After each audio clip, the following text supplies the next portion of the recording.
Okay, guys, so thank you very much for joining me. I know it's been a while and I know it's been a little bit of a delay in getting the content out to you guys, but you'll be delighted to know that I'm joined today by the one and only Benjamin Bloom.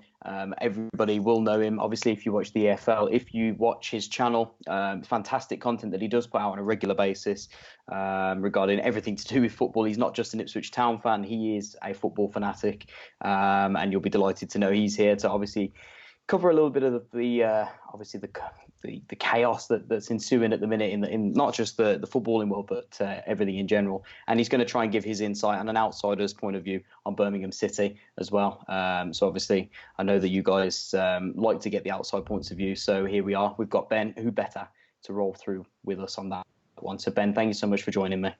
You're very, very welcome. When you messaged earlier and it was like, do you want to chat some football? I'm like, please, God, yeah, someone, can we can we do something? Been such a quiet, weird sort of few days. Well, I mean, it's coming up 2 weeks now, isn't it, since since all the games got cancelled. So yeah, really happy to be here. Really happy to chat some Blues stuff with you and general Championship stuff. Yeah, no, definitely. I turned to my missus this morning and I said, it's been 2 weeks since our last game. And I says, I can't believe it. I'm starting to lose my mind. The first week wasn't too bad. The second week, it's starting to drag on now. And, you know, obviously with no end in sight, it's a strange one. It feels like a pre-season, but not a pre-season. If you catch my drift, it's there's no transfer talk. There's no gossip rumours. It's just kind of gone flat. And it's an eerie feeling and an eerie time at the minute. And for a fanatic like yourself, who tends to get around as much as he can, it must be a really, really difficult one for you. Well, would you believe that I spoke to my missus on that Friday morning and I had tickets for Fulham Brentford that evening, and then I was due to do a live thing at Bristol Rovers Ipswich, then I was due at Brentford West Brom. So you had a couple of big games at the top, and it was like, are you sure you want to go and sit amongst loads of people? Because we didn't really know a lot about this, so it was going to be a 3-game week and all sorts of stuff. But look, you know, it's unprecedented, and it's far more important for you to be locked up in that room there and me to be over here, and no one going anywhere. I've just got to this point now though where if I do go in, we've got little budgeons down the road. If I do go in and I've got something and someone queues and they get too close to me, I'm like turning around and glowering now. It's like, move away, leave me alone. That's it. Yeah, you wouldn't usually budge with it, but it's got to that point. Everybody's a bit on edge at the minute, and obviously we're going to just try and bring a little bit of content to try and take the edge off that one at the minute. So obviously we'll crack on with Birmingham City so far. I know you went to a lot of games last season with Blues involved. You got quite a lot, actually. I was very surprised with the amount you went to. But obviously this season, I don't know if you managed to catch many. I'm going to get in trouble now, aren't I? I haven't seen Blues in the flesh this season. It's just the way it works out. Obviously with Ipswich being relegated, that's been a bit of a nightmare for me because I've tried to keep Ipswich stuff going for the Blue Monday podcast, which I'm also a creator on. It's just the way it falls. Often I can only get to the early Saturday game or the Friday night game, which is on Sky. And I'm sure you Blues fans will admit that maybe you don't get your fair share of the TV money and the Sky appearances. But yeah, it does seem that I was there an awful lot last season and not so much this season. But as you know, keep abreast of absolutely everything. So more than willing to chip in. Yeah, no, absolutely. And obviously I feel like, watching us last season, you'll know quite a few of the players. You'll know a lot of the base of the team anyway. Not that much changed in the summer. Obviously the style and the management's changed, which I'm sure you've managed to obviously keep a hold of, and we'll get into that one at a later point. But obviously just kicking it off, how do you feel the season has gone so far? So obviously, with all that ensued last season with Gary Monk and the points deduction, obviously I know you covered that. And just looking as a general, it wasn't too bad of a season. We finished on a bit of a dull note, relatively mid-table. But obviously, how do you feel we've done, this season with the number 2 taking over? Well, I mean, you have to take it back to, as you said, the end of last season and Monk going. And I remember at the time the rumours came out. It was about, if you remember, it was about a week before we kind of heard, oh, he's gonna go, and this is not abnormal for Gary Monk to, be in and out of jobs. He's similar to Gary Rowett, who also had at Blues now managed 4 or 5 championship clubs, and some of the reigns have been quite short, and particularly the Leeds one for Monk ended with, a little bit, a little bit of a clash with Radrizzani up there. So we'd heard it was going to happen, and I think the overwhelming sense, I did a video on the time, was what are Blues doing? This guy's had a good season. He's steered it back from the sort of trillion disaster and Harry being given all the money and the big overspend and then the points deduction. Really competitive team, very kind of smart management that Monk did in respects of, look, this is what I've got. I've got 2 very good forwards and a couple of good wide players. I'm going to have a solid team, and I'm going to use the strengths I've got, and very effective team, and then really good management to get Che Adams to such a level that you can then sell and reinvest. And I think most people kind of thought Monk got a bit of a raw deal. Obviously, there's stuff that we can't go into on the internet. The kind of things that sailed around about agents and about transfer policies and things, but I'm sure all Blues fans know all of that stuff anyway. So I was surprised when he went, and I didn't know really a lot about Pep Clotet at the start of the season, and there was this weird, is he the manager? Is he not? Is he the caretaker? What are we calling him? What's happening here? But from what I saw at the start of the season, I know Villalba's come and gone, and Sunjic comes in for good money, and Crowley looked like clever sort of good recruitment, and then you started to see that midfield with Bellingham added in, and you think, okay, this is interesting. It's going to change a little bit, but a bit streaky in the form, and it looks like the smartest thing he could have done was to get another partner for Jutkiewicz, obviously, which he now has in Hogan, who's absolutely on fire. And, I mean, you'll tell me, maybe a little bit more of the style of last season over maybe the last sort of, I don't know, 10 to 12 games. But, yeah, a bit streaky, a bit up and down, lots and lots of draws. But when you look at the other stuff going on, a good kind of stable start for Clotet. And I don't know about you, I always look at year 2 for any manager as the kind of fair time to judge them. Yeah, no, definitely. Like you say, the idea that he had in mind was obviously, so he's going to have an element of Spanish in there. He brought in, Alvaro Jimenez. He brought in Fran Villalba, who, to this day, I think most Blues fans would regard him as a very good player. I think up until like last week or the week before, he still had one of the best chance creation percentage in the Championship. And considering he's not really played since the back end of December, and obviously he's gone out on loan now, he's a fantastic player. With the wrong attitude, unfortunately, who come in. But yeah, like you say, he went for that approach, and whether it be right or wrong, I think the problem is for us at this moment in time is that we've kind of fluctuated too much in style in too short a period. We've gone from Gary Monk's very, say, direct, counter-attacking, slightly direct with Jutkiewicz up front. That's not a bad thing. That's not a slight. No, I think he played it well. Yeah, of course. Yeah, I mean, when you've got a player like Jutkiewicz up front, he is, the target man in the Championship, as to speak, up there with Mitrovic and such. And obviously, using those strengths, we've gone from that to trying to build, a team where there's lots of strengths in lots of different areas. A good footballing team, a good technical team who can have Jutkiewicz then to hit the diagonal if we need it as that out ball.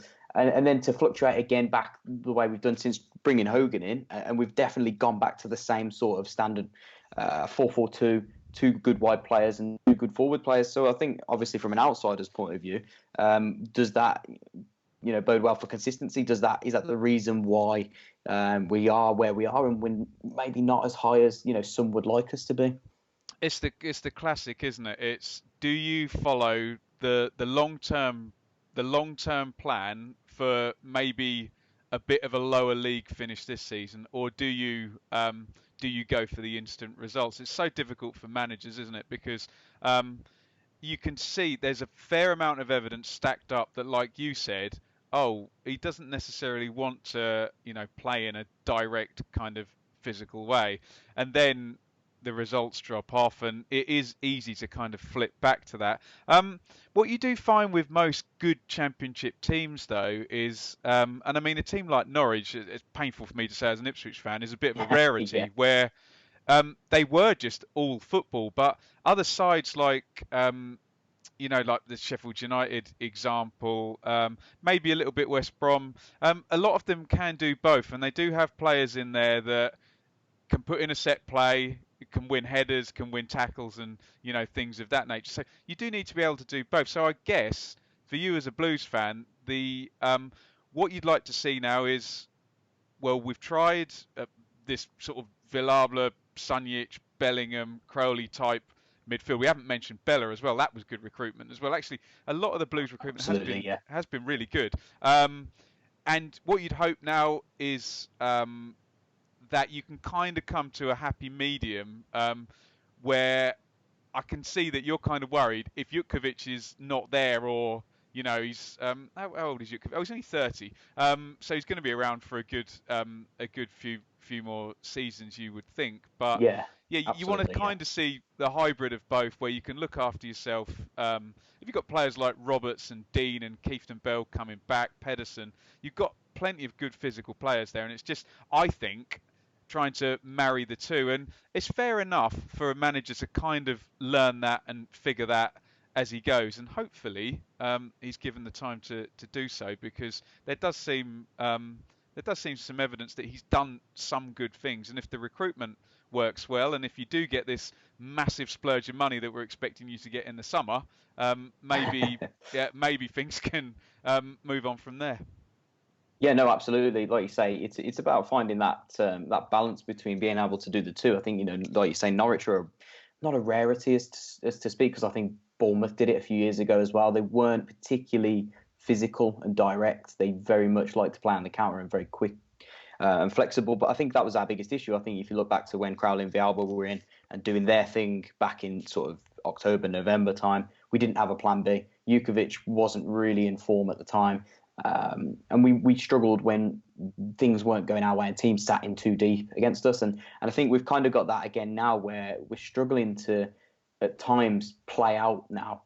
We've lost a few of our creative players, as to speak. We're still a little bit better on the ball than we were last season, I think, but overall, the second plan B, as to speak, has gone out the window. And like you say, I think the second season is where we judge him the most, Quartet, because he has actually had a lot of injury worries. This season he's lost a lot of players to injury. He's been without that main striker in Hogan for a lot of the season. When we lost Adams, we didn't replace him. So, obviously what I was going to get into is obviously Quartet as well. Do you feel like he's the right fit? I know he divides opinion on the fan base. A lot of Blues fans say there is evidence there he can go and do it. There is evidence that he's got, as a coach, he's highly regarded, and he's very good and very knowledgeable and very articulate. But do you see the signs there that there's progression, and next season, given the transfer fund that we believe we're going to get, is he the man to take us forward?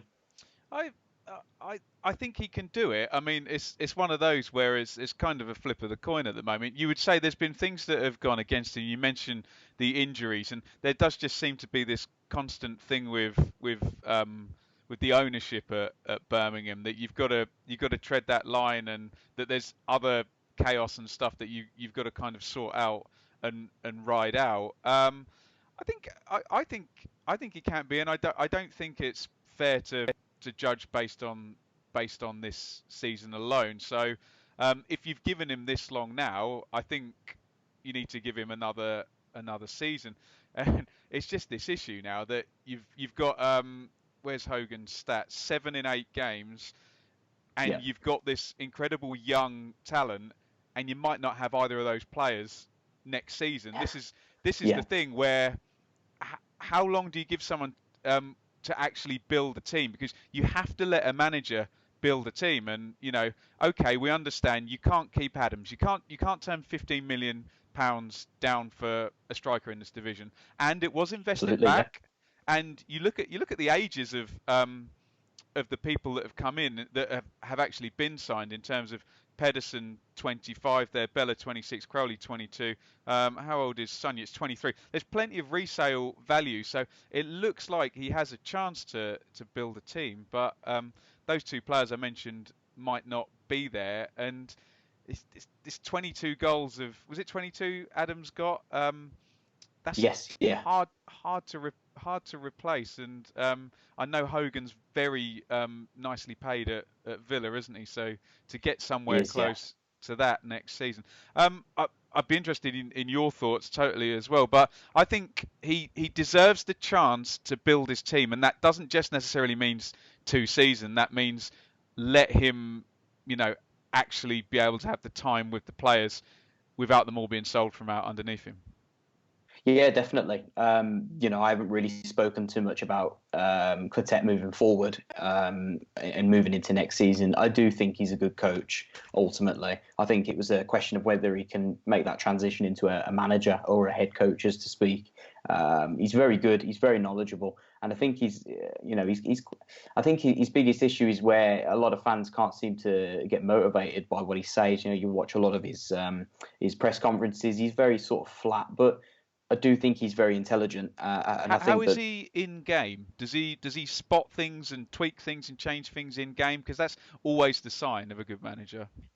Do you know what? I think he's very hot and cold with that. I think at the start of the season, I think a lot of people questioned his ability to change the game, but I found a lot of the times, and especially still coming to March now, it's been down to the fact that he's got no one on the bench. He's putting 3 or 4 youth players on the bench now. Per game because of the amount of injuries we've got. Magoma's still out. Crowley's been in and out of the team since November with injuries. Bella's out injured at the minute. Montero could never stay fit. So we've got a lot of injury issues, and he's just kind of not had the resources on the bench. But I think he can change it in game. I think when we had a decent sort of benches to speak, we were kind of changing games and winning a lot of games when he would go and set up defensively to counter attack when we'd got that goal. Or so, yeah, I would say, yeah, like you say, give him another season, move forward with him, and give him the budget then to kind of bring in those last 3, 4, 5 players that obviously he wants. We knew that Adams was going to go. He knew that was going to be a massive loss. But I'm sure he expected I think it was Puskas he wanted in the summer. Oh, really? Okay. Yeah. They spent the whole entire transfer window chasing Puskas for him only to turn around and say, I think Reading have got a better chance of promotion. So he went to Reading in the end, and obviously that's not worked out particularly well for him either. So, but, like you say, there's a lot of resale growth, and another thing I wanted to talk to you about was that's exactly where the owners want to go now. They've gone down the Redknapp route of spending and not particularly caring about where their money goes, as to speak. There's no real thought process. But now they're trying to. It's a bit corny to say, but they're trying to model it on Brentford, as to speak. It's a very admirable way, and I've admired the Brentford way for a long time.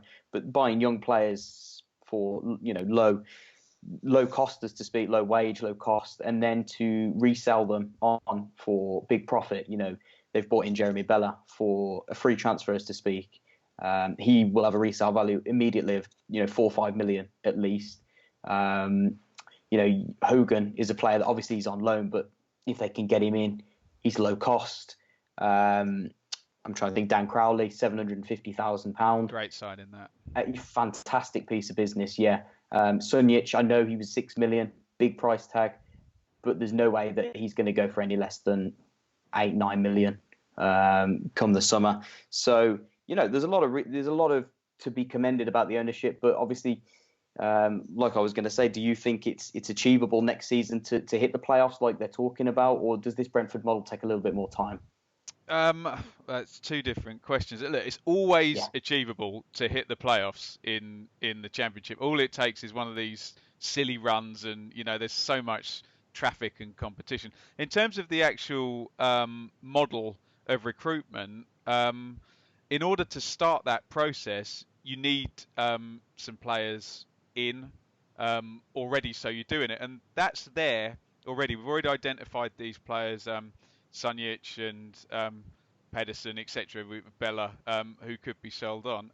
The issue obviously is that the big elephant in the room is Bellingham, where that could set up a transfer system for 4 or 5 seasons if the figures are Absolutely. what we expect. And we know we know in the Championship, if you sell Championship to Premier League, you get really, really good money. If you sell Yeah. Championship to Manchester United, you're going to get mega bucks, absolutely sort of super, 30 million plus, which would be incredible. But you know that they pay it. So the teams, I bracket Brentford, Bristol City, and Preston, the ones who kind of do it pretty well, where they're happy to sell and they acknowledge that selling is not a bad thing as long as the money's reinvested wisely. You look at my team, Ipswich. We've developed players, sold them at the wrong time for the wrong fees, and not reinvested the money, and we're 10th in League One. So that's the wrong For way sure. of doing it. But yeah, I really do think it's so difficult because you look at the Leeds example last year where they said, do we sell the crown jewels, which was Calvin Phillips, for 25 million, or do we shift out Janssen and Clark, who we can survive without because we know we can get promoted with Phillips? I think Birmingham don't necessarily have that luxury where they are going to have to sell the crown jewels, and then it's, do you keep on that path of young players and 3 or 4 come in and bank some money Yeah. and get the right side of FFP and say this is a 2-3 year project, or do you say we've just had a hell of an amount of money come in, let's build a team for this season? I guess given the experience of Trillian and Harry Redknapp, you'd want a bit more of a sensible long-term plan. But it definitely does seem to be the I hear fans of teams say, oh, we want to do what Brentford do, and you're kind of like, well, how are you going to do that? But if you've got a 16-year-old who's worth 30 million in there, Yeah. that's the thing to start it, isn't it? Well, that's it. Yeah. A lot of talk about Bellingham. He's took the spotlight this season, rightly so. I don't know. Have you watched much of him? Obviously, I know that. Only on TV, yeah. Yeah, it's hard not to watch him, and I think this season he comes coveted. And you know, I think the last player that was 16 in this league was Ryan Sessegnon, who really caught the eye. Rightly so. Again, a fantastic player. Went on to Tottenham. I think was it 25 million there he sold for? 25, yeah. Madison was 25 million as well, so it could. I think the record is Sissoko, but I don't really class that as a championship player because he got relegated with Newcastle, and I think he played in the World Cup final, didn't he, as He well? did, yeah. And so away he goes. But that's the money and I suppose the difference between Bellingham and Sessegnon as well is that Sessegnon's probably about 9 stone, isn't it? And Bellingham at 16 already physically is in the body of He's a there, yeah. 25-year-old, isn't it? So it's just Yeah. incredible from the outside to see this guy, the way he's built and the way he plays at that age. The potential is just insane, isn't it? Well, yeah, it's phenomenal. I think again, it's credit to the system. It's been in place for many a year. You know, Birmingham have had a fantastic youth academy. You know, Nathan Redmond's come through, Jack Butland's come through, Damari Gray, Jordan Much. A lot of fantastic players have come through the academy system, and there's plenty more coming through. I think Viv Solomon Otterball went abroad to Russia. We've got a couple that play currently here as well in the last few years. So I think, and his brother, you know, just speaking off experience, apparently is even better than him. Everyone always says the brother's better, don't they? They always say that. They do, yeah. It's weird how it happens, but it's kind of like, you know, there was no Bellingham talk, you know, in March last year. 12 months on, we've got two young lads in the academy that could potentially fund the club itself for the next, oh goodness knows, 10 years. You know, you talk about 30 million in this league buys you, you know, stability for how many years? And again, it's good to see that the club are going down that route. I know a lot of clubs are now falling foul to not using their youth and buying too many players, and obviously that, you know, Sheffield Wednesday are the biggest, and obviously us ourselves as well, the biggest culprits of that. But is it the way forward? Do clubs now need to look and restructure the way that they go about their business? We can't be throwing, you know, 8, 9, 10 million pound players a go. Do we need to reform and start looking to bring the youth through more?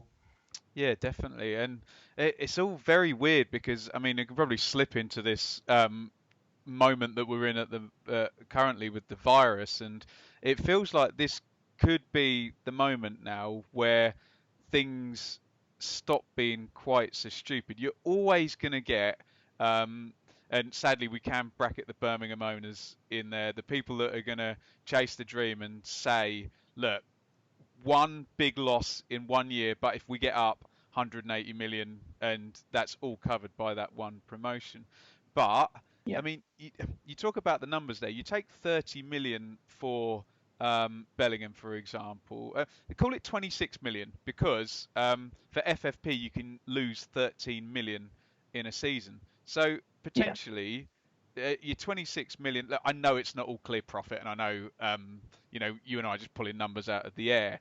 But given that the maximum loss you can make is 13 million, that's 2 years of maximum spending on one player. And again, I go back to Norwich and James Maddison, and on the last day of that season, he got injured. And if that injury had have been 1 inch further on, and it had been the different ligament in his knee, and Norwich didn't sell Maddison, and Norwich fans would admit this too, that 25 million to fund all of basically the team that then got promoted and cover the losses of the club. So yeah, it's absolutely massive. But surely now with FFP actually biting, and you guys were the kind of guinea pig for the points deduction, and the actual first team to kind of be strung up for it, surely it's got to kind of come in a little bit now. And then the teams that do bring in a Jeremy Bella on a free, develop him and sell, there's just not many Brit Assombalongas for 15 million quid happening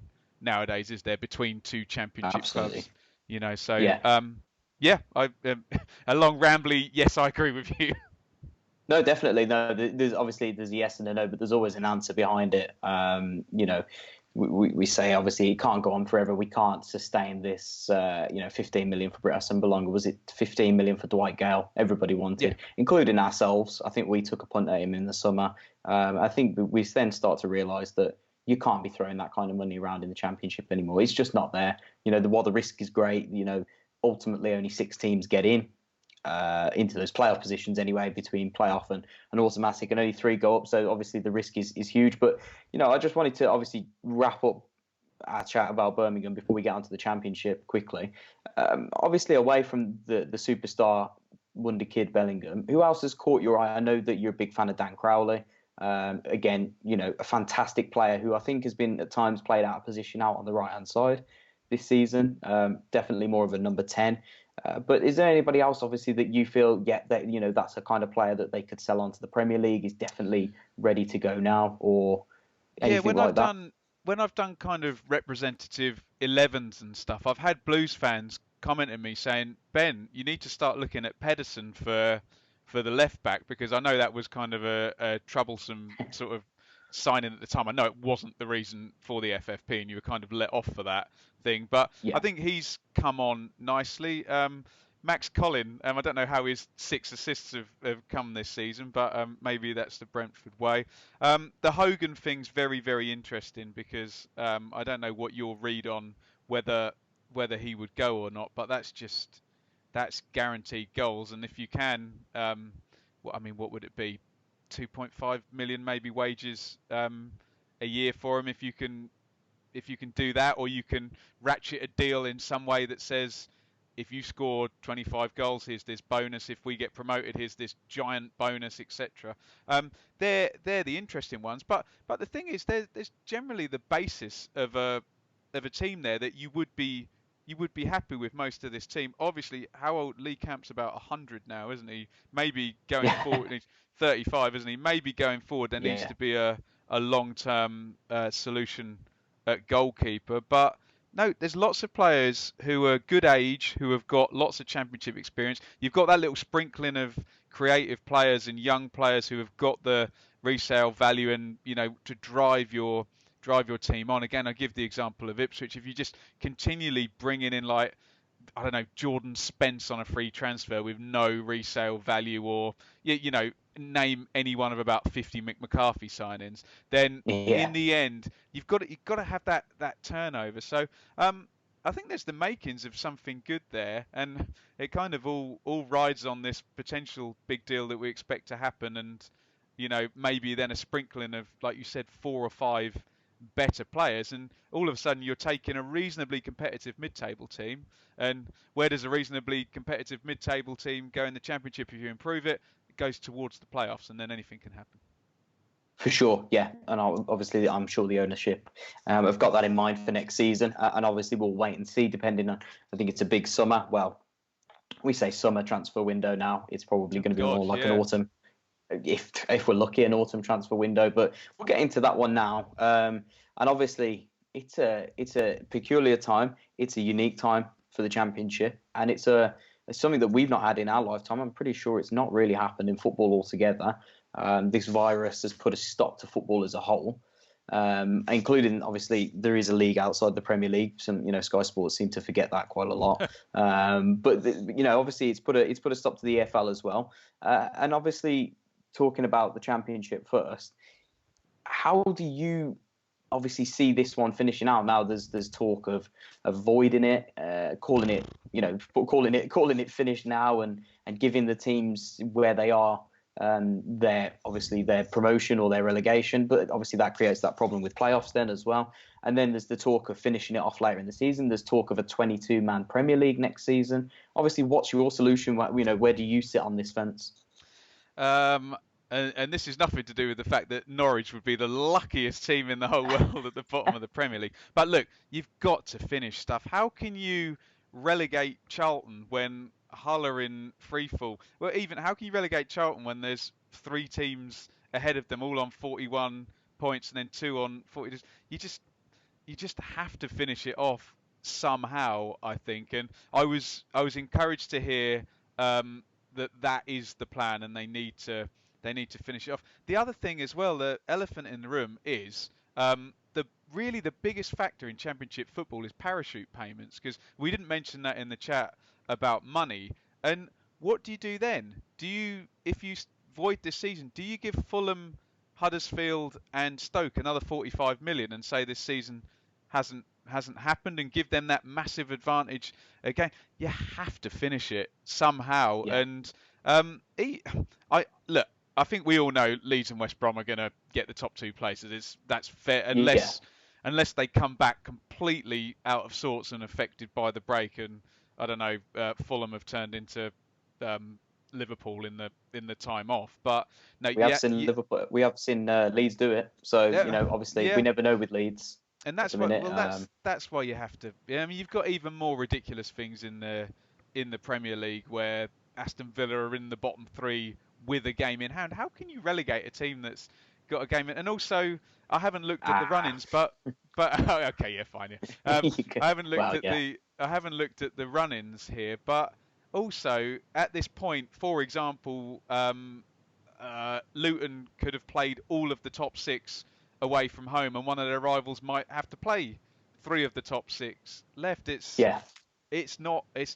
I know this is a crappy situation. It's not. They have to finish it somehow. And I mean, you mentioned the FFP as well. Are we going to get points deduction for Sheffield Wednesday or Derby, who have both been charged? And there's that mess to sort out. So I guess they just have to find a way of. I mean, it looks like once the thing has peaked, even if that's late, they either start behind closed doors or we find. Look, come on, Championship schedule's mad anyway. I'm sure they could find 4 weeks to play 9 games or what have you. But look, they've got to finish it somehow, else it just seems like, what's the point really? Do you know what I mean? Well, yeah, of course, yeah. It's a case of how could you void it, and obviously, prevent Leeds from their first promotion in, I think it's 15, 16 years, is it, since they've been in the top flight now? God, obviously yeah, forever. That's it. They've worked so hard to get to this point. How can you relegate? Like you say, there's. I think most teams in that bottom 3 feel like they've got a half decent chance of getting out. Even Luton, who have been obviously cemented to that bottom for a long time. You just can't do that to a club like Luton, because obviously they will not recover, given the situation that obviously they're not a big spender. It's not big money. If they went down, I couldn't see them coming back up for a couple of seasons. So obviously there's all those, and obviously Premier League as well. We talk about not finishing it there. If Aston Villa come down, for example, they're in big trouble with obviously the EFL. the EFL are breathing over their shoulder for their spending over the 3 or 4 years they were down. To call it void, you let them off with essentially breaking the rules as such. And it's the same, Norwich come down. There's all these factors to figure out. I think to call it void is impossible almost. It almost breaks the integrity of the game as well, and obviously causes all those legal issues as well. But obviously, moving on to in terms of the teams that are due to go up, we say that Leeds and West Brom are pretty much there in terms of the guaranteed the top two. We feel like they'll go up. Playoffs turns to obviously the more interesting point. Who do you feel like is going to make up the 4 teams in the playoffs? And so much of this depends on how long we're going to have to wait, and you just never know with teams. There's always teams that after every international break are rubbish. They can't even cope with having 2 weeks off, and they lose all their momentum, and their form goes out the window. So you just don't know what's going to happen. I mean, there's 9 games. The issue I've got is that there's not really a lot of quality below the playoffs. If you look, Bristol City have been so inconsistent. Millwall would admit are one of the smaller spenders and punching well to be up in 8th. Cardiff, absolutely, yeah. They've not been good, have they? Blackburn are doing well to be there. So I can't look far past. Fulham will definitely be in there. Brentford, I've said all season that Leeds and West Brom are very good. Fulham and Brentford are good. And everything else seems to be a bit much of a muchness. Having seen Forest play a few times, I think Forest will be a good playoff team. I think Sabri Lamouchi they're hard to play against. They're happy without the ball. You wouldn't fancy, say you were Scott Parker and you were Fulham, you'd be going into a playoff semi-final, you'd be okay. We're going to have the ball. Can we break them down? Can Graben and Lolly pick us off here? It's going to be a tricky one. And I mean, if Preston get in and finish 6th, you wouldn't fancy going away to Preston in the first leg of a playoff semi. You can imagine Fulham getting Preston, losing the first leg 2-0. Preston up and at them and just going. So definitely an interesting one. But with all that being said, you can imagine if Fulham or Brentford have either 2 games or 3 games, their goal threat over those games should be pretty strong to get them through. I've just had this weird hankering for Forest to at least get to the final. I don't think they're going to be fun to. Do you know? I've seen Forest a few times. I haven't even seen them concede a goal. I know they had that weird defeat against Millwall. How have you guys got on against Forest? I think we won one, we lost one. I think we got battered early in the season at the City ground. I think it was 3-0. I think Joe Lolly had a stormer that day, obviously, as he does. I think we beat. I think it was Scott Hogan's first game actually. We beat him 2-1 at St Andrews, and he scored, and Pedersen scored. I think. I'm trying to think. I think. I'm trying to remember his name now. The little number 10 for Forest. Carvalho. I think it's Carvalho. Yeah. No, Silva. Sorry, tell a lie. Oh, Thiago Silva.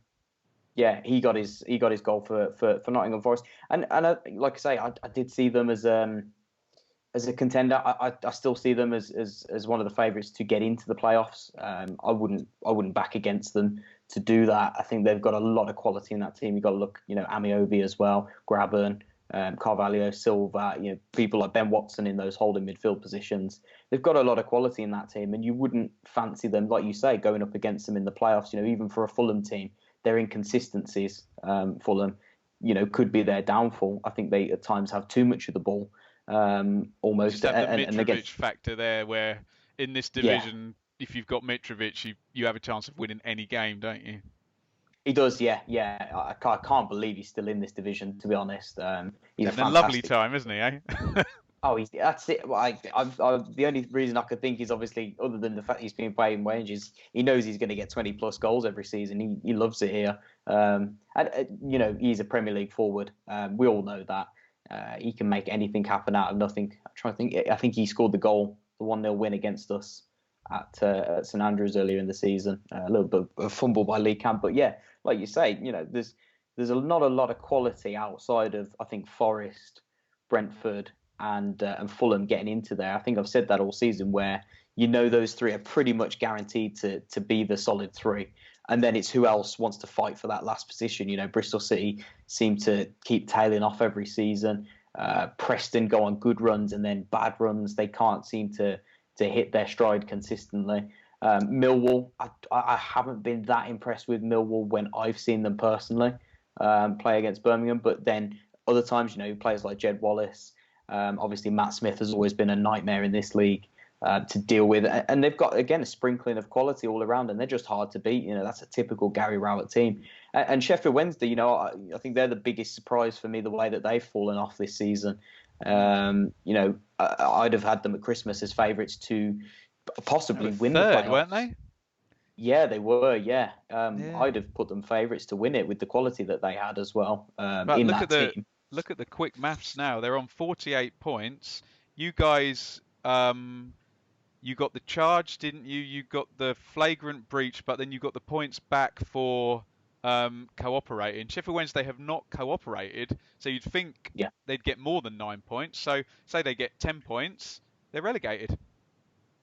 As it stands again, at the moment, incredible. That's part of the you can't call this season void, because if they do continue to prosecute them come later in the season, and you say, well, we're going to follow through with this because it's still the season in question, those relegation teams will feel, well, if you're going to deduct Sheffield Wednesday points, they could go down and we could survive. It's all a big legal mess where they simply couldn't have ever called it void. I think that was, as a suggestion, was very drastic. But obviously, we'll come on to Sheffield Wednesday and in a minute in terms of their issues and Derby. But obviously, if you were to narrow your mass to the four now, obviously you're going with Brentford, you're going with Fulham, you're going with Forest, and who's your fourth pick for that one? It's difficult. It's a tough one. I mean, can you really see, with 9 games to go, someone winning 6 of them and sneaking in? The only one you could actually see doing that, just because they're weird, is Bristol City. But I just think last season's Bristol City team with Brownhill and Webster was better than this one, and they didn't make it last season. I think you look at the managers a lot of the time, and Scott Parker's very kind of inconsistent. I like Lamouchi. I like Neil. Neil's kind of long in the tooth now. I know he's only young, but he's been managing a long time. And Thomas Frank has got the machine around him. You would then look down at, as you mentioned, Gary Rowett being the most kind of wily of the rest of them. But then does he have the does he kind of have the things at his disposal? Tony Mowbray. It seems very boring to say it'll be the 4 that are in there, but 3 of them for definite. And like you say, what's come up on my channel is that Preston are a bit flat track bully, that they can deal at home with the teams that they should beat, but by definition, if you're in the playoffs, and especially if you finish 6th, you've got to beat 2 teams over 3 games that finished above you that are good teams. So we'll see. Difficult one to call. And like I say, the landscape of how long are we waiting? Are we behind closed doors, and momentum and fit players and things of that nature as well, with the gap as well? Well, that's the thing. Just to round this one off, I'm going to stick my neck on the line and say I actually fancy Blackburn to make a late push. We haven't really mentioned too much of Blackburn, and obviously you just mentioned Mowbray though. I love Ipswich fan. I love Tony Mowbray. Yeah. No, absolutely. Yeah. He's kind of surprised me with his adaptability. Everybody has him down as a little bit of a dinosaur, but I think he's far from it. I think he's quite an underrated. Bloke, yeah. He is, yeah. He's kind of looked over this season, and I think the push that they're making the back end of the season, if they can keep that momentum coming out of this break, I think that they could be an outside chance, because like you say, all the teams above them seem to be lacking that consistency. They're the only team in there who's been capable this season of putting together. I think they had an 8 or 9 game run of 2 points per game. I know Swansea for the first 6 games did, but Millwall had a long run, but very similar to your long unbeaten run, where it was impressive, but there was a lot of draws, so the points per game wasn't actually as high as if you were winning 2 and losing 1 the whole time. But yeah, it mightn't be a bad shout. And interestingly, Blackburn, even without Dak when he did his knee ligaments, done well without him, haven't they? Yeah, no, absolutely. Yeah, they've kind of managed to find that instinct still with obviously Lewis Travis and Holtby as well coming into the team. I know he's been in and out with injuries, but I think it's always that one team that comes up and sneaks up on you, and whoever can make that run happen towards the back end of the season. I think Blackburn are the team that's showing the most promise. But Bristol City, they've got Bftv coming back as well. They should have him back by And after this there's as well. another point. There you go. We'd written off Bftv for the whole season, but what if we restart in September? Then you can have Nucky Wells, Bftv. You never know what it's going to throw up, do you? No, definitely. It's going to be an interesting. I think the playoffs are going to hold the most surprises going into it. If you were to pick a favourite there to win it, out of them four, it's got for me. It's got to be Brentford. Four at the moment. Tricky, isn't it? You'd say Brentford and Fulham are the best teams there, but possibly Forest and Preston have got the better managers. So nicely set up. And just a quick one as well. What the hell do they do about contracts and about, is there a situation where you might have a transfer window opening before the season ends because players' contracts have gone, and it would be unfair to not let the players work? And you could have a team like Bristol City cashed in on Josh Brownhill, be able to artificially boost their. Who knows what the hell they're going to do to sort this out? It'd be very. There needs to be some kind of blanket agreement on the contracts that they just extend to the point. But then clubs have got budgets worked out. Can you pay an extra 3 months that you didn't budget for? What a mess. That's it. It's a mess. And like you say, how they're going to come to this conclusion, you'd have thought the most, like you say, logistically is to just let them roll until the end of the season. And I'm sure most players would agree to that. They won't move anyway until the window opens. So there's no point in them kicking up a fuss and saying they don't want to play. But like you say, it's all about budgeting. It's teams, And take Scott Hogan, for example. Let's pull a random number out of the air. Imagine Birmingham are contributing 10 grand a week to Scott Hogan's wages. That's 40 grand a month for another 3 months. Do Birmingham have to find another 120 grand to keep Scott Hogan? That's it, yeah. It's very tricky. Yeah. And that's it as well, especially, with the club that's been flirting with FFP for a couple of years now. Quite. And obviously we've still been watching, they're watching us this season. I know that we've just been cleared of it, which I think was a soft, move by the EFL. I don't think they particularly have much of a case. But, like I say, we've still been treading that water. And do the club really want to go ahead and say, we can afford that extra 120, 150 grand a week until the end of the season? I hope it's not 150 grand a week. I'd be a bit worried if it were. Not saying he's not worth it though. 7 goals in 8 games, but there you go. But like you say, it's questions for when obviously we do get closer to the time and teams start figuring that one out. But moving on to Sheffield Wednesday and to Derby.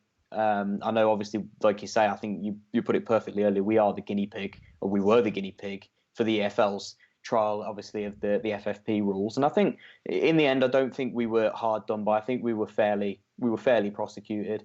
I thought 9 points was fair, I guess. We couldn't have argued. We got a bit of a fine as well and a bit of an embargo while it was going on. I don't think they hit us too badly. But obviously the charges coming up against the other two teams are a little bit more severe. I know that because we complied, it was we were a bit, taken a bit easy as to such. But obviously, how do you see this one going? I know Sheffield Wednesday's backlog of overspending goes a bit further than ours. Derby as well, obviously, with the stadium disagreements. How do you see those two playing out? And obviously, what do you feel is potentially a fair punishment for those? God. First of all, on your FFP, I think a lot of it was fair, but you put your accounts in July and they didn't come up with anything until last international break. So they took too long. And then the other thing, you had this ridiculous situation where you were under embargo, signed Pedersen under embargo, but the EFL let you do it. So the EFL held their hands up and said, we can't punish you for that because we let you do that and we shouldn't have let you do that. So they're real strange things the EFL do. I like the idea that they have a set number. So we know that 9 is the starting point, don't we? And then flagrant breaches and things of that nature above that, up it goes. So I guess they're looking at a minimum of 9. I think Derby, there's 2 issues. There's the value of the stadium, and I believe in your recent accounts, I don't know if you've done this to stitch Derby up. It's quite funny if you have. You've done the stadium resale at a much, much lower figure than than, I think, what did it go for, 25, 30 million or something, and Derby's went through their books at 80 million or something crazy Yeah, like that. I think I think we did 23, but I think we Yeah, were due to push it through at a much higher amount. But I actually think the EFL told us not to before we did. I think we filed to say this is what we're going to put it through. I don't have a figure. I think it would have been close to 40 million or something like that. And they said no, we will punish you again if you do that, because it's not valued at that. So we had it independently valued, I think, and then 23 was plucked out. So I think that's where the biggest issue with Derby's lie is that kind of I don't think they had it valued. I think they pushed it through without that sort of ratification. And I think they'd also done something a little bit murky with their transfer amortization figures. And I would yes, defer anybody to Kieran Maguire, who's been on my channel a couple of times, who knows way more about this than anybody in the world. But the absolutely, yeah, idea that they'd signed players and hadn't kind of written any depreciation into. So, for example, it's like, I don't know, me saying I've bought this house, and now I can immediately put it as an asset for this, but I haven't paid for it yet. Do you know what? But you know, that kind of yeah, of sort of course, yeah, weirdness. It's very, and again, at Price of Football for Kieran on there, and he's got a podcast as well. He will explain that far better probably than you or I could. But absolutely, yeah. Sheffield Wednesday and Derby are definitely not cooperating because they're fighting No, against it. And the statements that they've, I kind of get my popcorn every time my Twitter goes and it says Derby, a club statement, or Sheffield Wednesday, because they've been very fierce. We did have a development a couple of days ago where some charges were dropped against Sheffield Wednesday individuals, Mr. Chansirian, those guys, and I've got to tread carefully what I say if this is going on the internet, haven't I? And though the things against the club are still going through, but again, so assuming that not cooperating is extra points, it's got to be 10 points minimum for both, and it's very hard for me. I mean, I sometimes get Derby and Sheffield Wednesday fans saying, "Oh, why do you hate us so much?" And I'm like, I don't hate you. I'm just taking the fact of what happened to Birmingham and just trying to apply it, that these two clubs yeah, have been charged. So it kind of, unless the charges are going to be dropped all of a sudden, which, you know, I'm sure they took ages to, especially with the Derby Stadium sale. That was 2 financial years ago as well, it was, which yeah, is some kind of fair argument for Derby if they're saying, why didn't this get picked up? But hey, look, if they missed it and it's still wrong, it's still wrong. And we know still Derby have, wrong, isn't it? Yeah, yeah, they've pushed and pushed and pushed against the parachute teams for years now to try and compete. And you did, just a quick aside, just looking at Derby, it's that Bobby Zamora goal in the playoff final. You can trace them both back to playoff finals. If Sheffield Wednesday beat Hull in 2016, 16, I this is think it fine. was, yeah, Yeah, and if Derby should have gone up under Steve McLaren and lost in the playoff final, but these are the gambles you finance to get to that point, and I can see both of them getting at least 10-point deductions, I think. So looking for sure, slightly yeah. better for Derby than it is for Sheffield Wednesday. But yeah, a real mess. But it's just very, very difficult to police, isn't it? And as soon as they make one type of rule, then I'm sure very clever accountants and lawyers will find another way of getting around and shifting That's money it, and yeah. moving the balance sheet as well. So watch this space, I think. But I think they're both going to get deductions.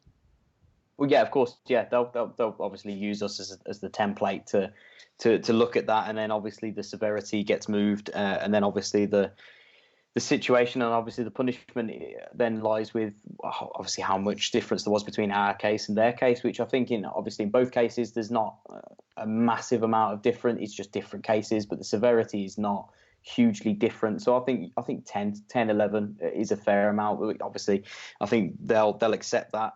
I think to a certain degree because they know they're in the wrong, hence why they're fighting against it. But I think the biggest issue might be obviously not. Derby won't matter too much about the points deduction. I think they're kind of out that promotion push now, but I don't think relegation's a real issue for them if they get 10 points off.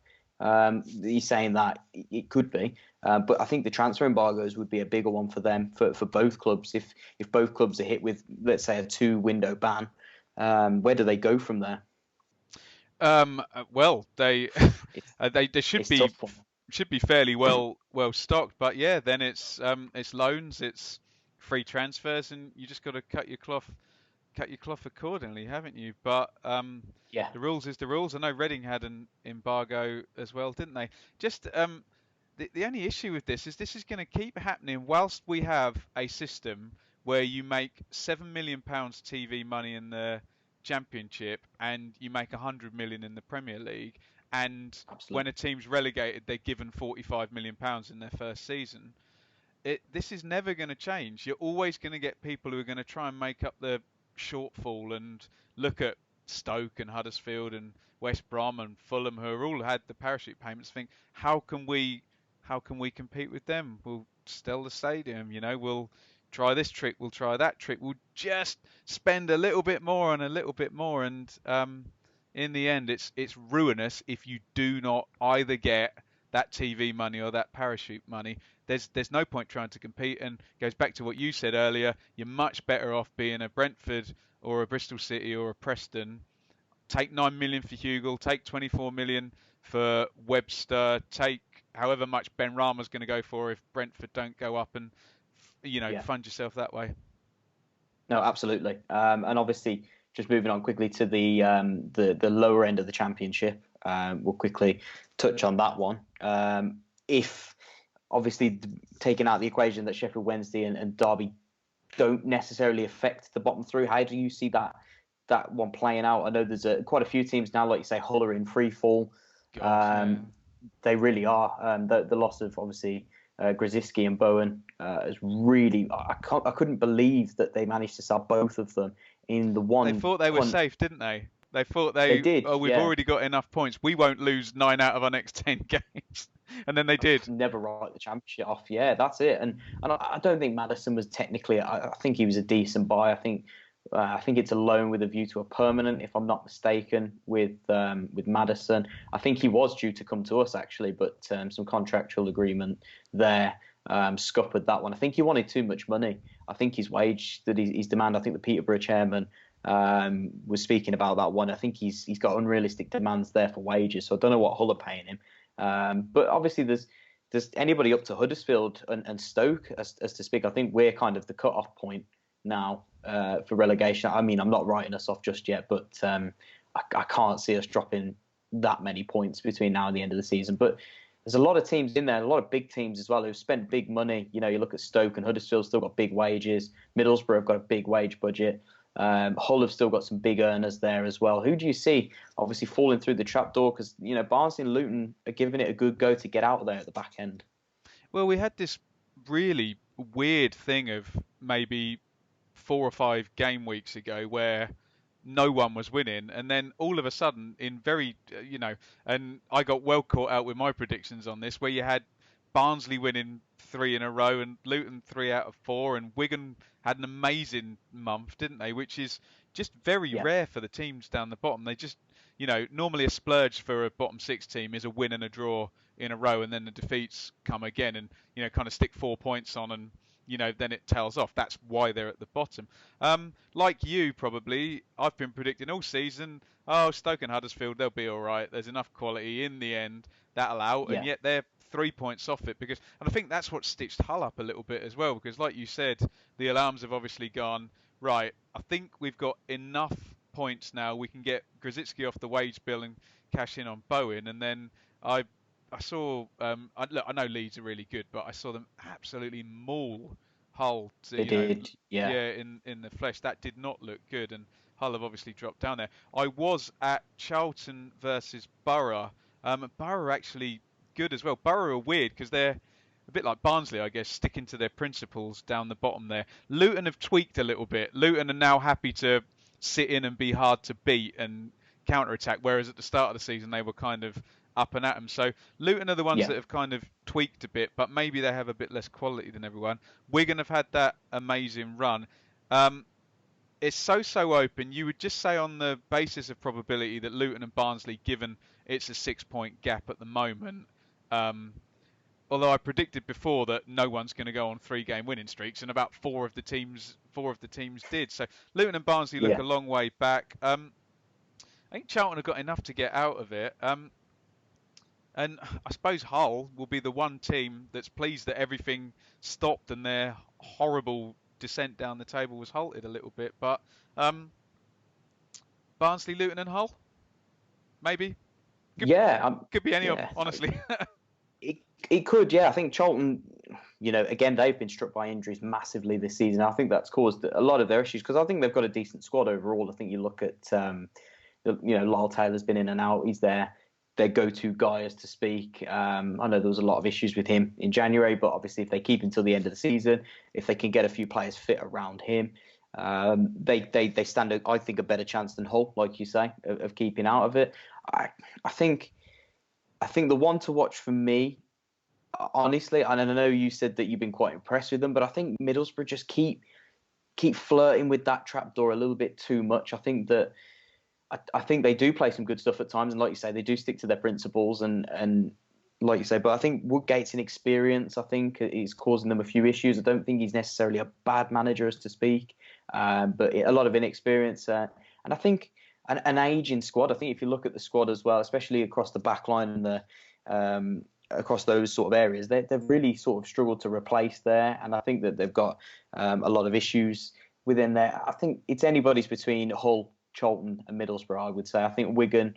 I think Paul is. I think the manager there. He's got the knack of getting them out of it. I think he's done well Especially last couple in of home years. games as well in the last couple of years, hasn't he? That's it, yeah.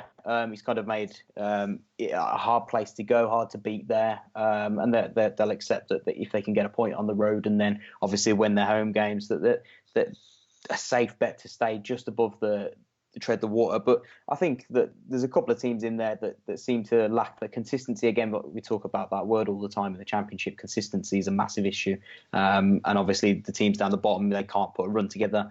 They go down if you can't get it up the top. You obviously fail to get into the playoffs, but it's a wide open league. Again, it flirts back to the point that we can't call this season void. There's too much to play for. There's too many points up for grabs, and there's too many teams within that bracket. But obviously, I don't know if you wanted to put anything else into this, but I just wanted to kind of get your team of the season so far, if we can go into that one quickly to finish this off. Player for player. Yeah, absolutely. Yeah, we'll go with a standard 4-4-2. Based on what I've seen, I like Samba in goal for Forest. I've seen him. I don't think I've seen him concede a goal. I know he had a bit of a dodgy one the other day. I think it's hard with a 4-4-2 because I'd like to get Pereira in for West Brom somehow, and he's kind of. Do you want to go with a 4-2-3-1 maybe? Yeah. Yeah, go with that.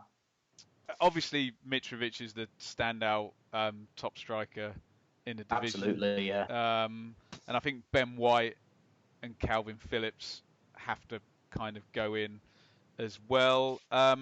You'd like Ben Rama in there if it's a 4-2-3-1, maybe off one of the sides.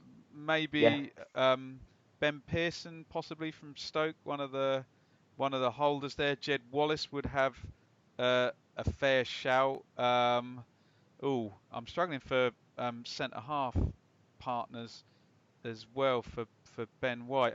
Who would be amongst your names?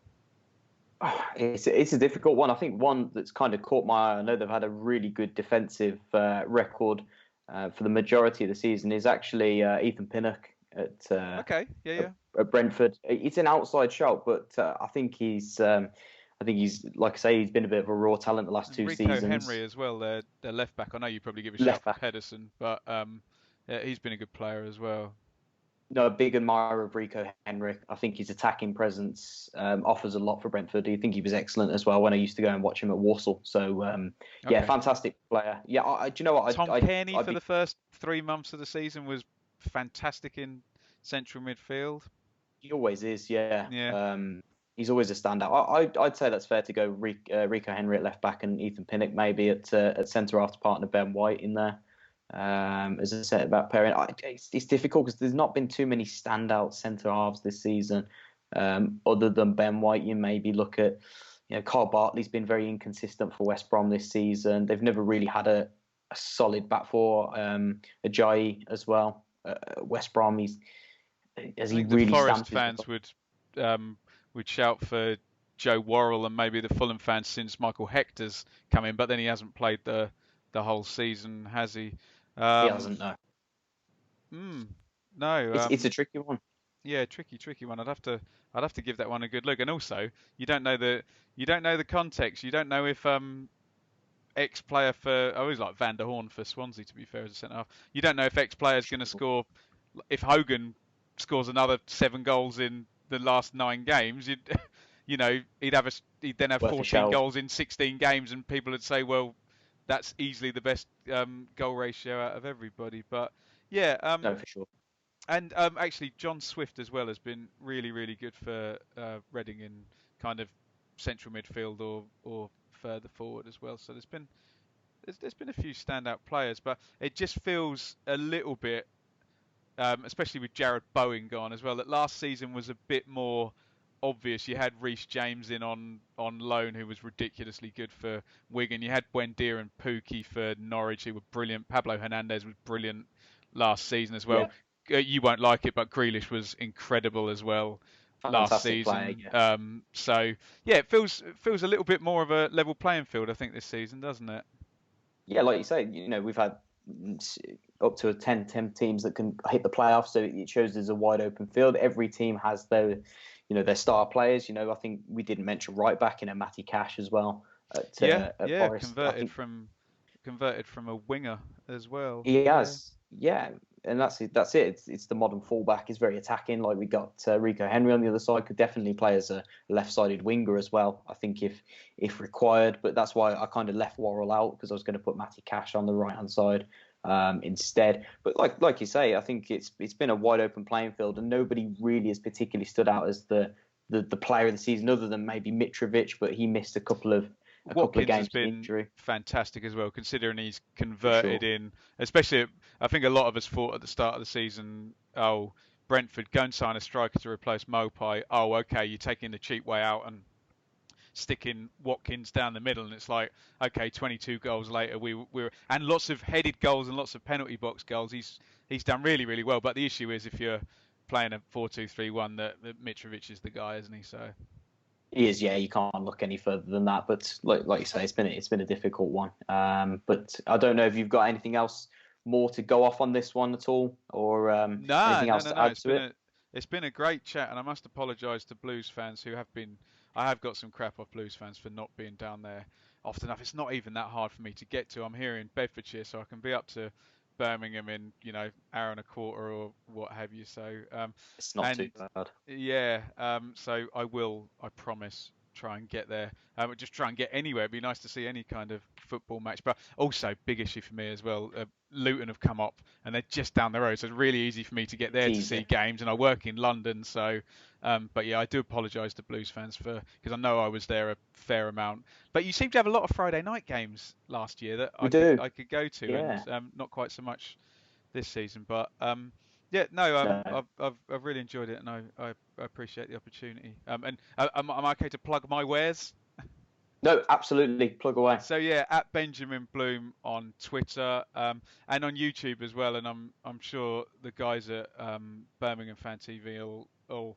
This is a pretty hard time for us. We spend the whole season trying to build up. I know there's more important things in the world, but trying to build up the views and the subscribers. And now we just have nothing to talk about. So if you wouldn't mind coming across and hitting subscribe, we're trying to keep the content going and doing list videos and top 10s and interviews and things of that nature. But I would appreciate your support. And we assume that Birmingham will be talking about them next season, barring 2 types of miracle that probably aren't going to happen. So well worth staying in there and be talking about Birmingham every week. Real staple in the Championship, and what could be quite exciting if a lot of money comes in and another Sunjic a year older and Bella a bit more developed, Crowley.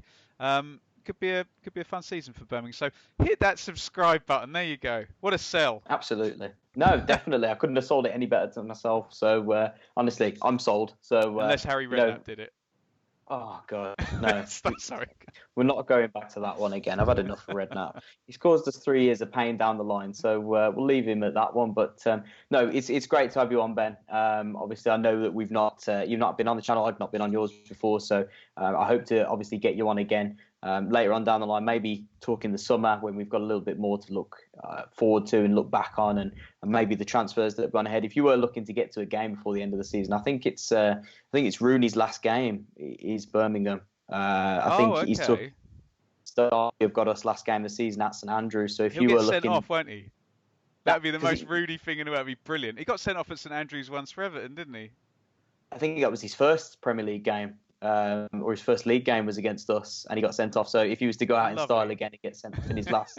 There you go. But, to be fair though, I've seen him a couple of times for Derby. He's absolutely taking the piss. He's so much better on the ball technically than most of the players in the league. He doesn't really need to run, but it's quite amusing to watch. And I did see him score a Panenka penalty into the bargain as well. So enjoy watching Rooney strutting around like Pirlo in central midfield. No, definitely be interesting matchup to see him versus Bellingham last game of the season. There you go, young versus yeah. old, passing the mantle on as such. But no, it's been a pleasure, and obviously, like I say, more to talk about in the summer. Hopefully, don't forget, guys, if you haven't already, go and subscribe to Ben. You've got all his channels. I will link them down below in the description as well. But Ben, it's been a pleasure. No, absolutely, and just great to hear. I don't want to sound snotty, but there's a lot of lads, scenes, limbs, and it's nice to see some intelligent, football content on YouTube, because I think that always stands up, and that's what I try to produce, and clearly what you guys are doing as well. Yeah, absolutely. Yeah, there's obviously there is a market there for us guys, and we love to talk about football, and that's what we want to do and provide for you guys. So no, it's been a great chat. It's been a long overdue, and hopefully we can keep this content rolling throughout this prolonged period. So Ben, great to speak to you, and I will catch you a little bit later on in the season, hopefully in the summer. Amen. Thanks, Ben.